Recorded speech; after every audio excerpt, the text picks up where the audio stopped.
We continue our reading of Turn Your Eyes Upon Jesus, an invitation to spend a year with your best friend, a daily devotional by author George R. Knight. Today's reading, April 15, Sabbath Confrontation. Again he entered the synagogue, and a man was there with a withered hand. And they watched Jesus to see whether he would heal him on the Sabbath, so that they might accuse him. And he said to the man with the withered hand, "Come here." And he said to them, "Is it lawful on the Sabbath to do good or to do harm, to save life or to kill?" But they were silent. And he looked around at them with anger, grieved at their hardness of heart, and said to the man, "Stretch out your hand." He stretched it out, and his hand was restored. Matthew 3, 1-5.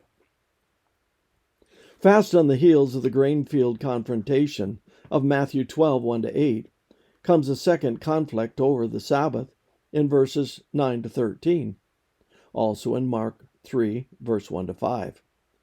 The interesting thing about this one is that Jesus could easily have avoided it, but chose not to. The scene itself has three main characters: Jesus, a man who had had a crippled hand for a long time, and those watching Jesus to see if he would do something they considered wrong.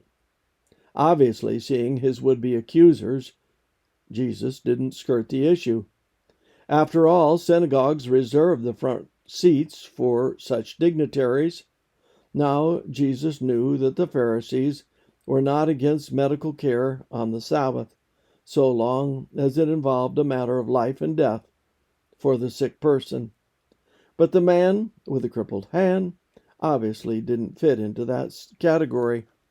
He had had the disability for some time, and his healing could have easily waited a day or two. But for Jesus, it was a test case. He called the man up front where everybody could see and asked the watching Pharisees whether it was lawful to do good or evil on the Sabbath. That put them in a dilemma. No one could answer that it was permissible to do evil. Thus they had no choice but to answer that it was lawful to do good. And wasn't healing a person doing good? That first question put the Pharisees on the spot, but why Jesus asked it was obvious. The second question, however, at first baffled us. Is it lawful to save life or to kill?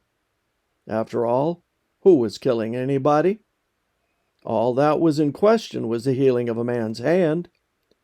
But Jesus once again indicates that he understands the human heart. John 2:25. At that very time, the Pharisees were beginning to concoct a plan to kill Jesus because he didn't agree with their understanding of the law. Matthew 12:14.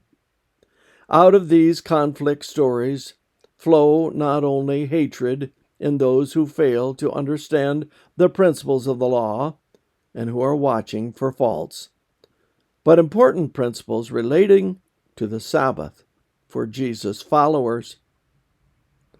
Help us, Father, as we ponder these stories to gain a fuller understanding of the relation of law and mercy.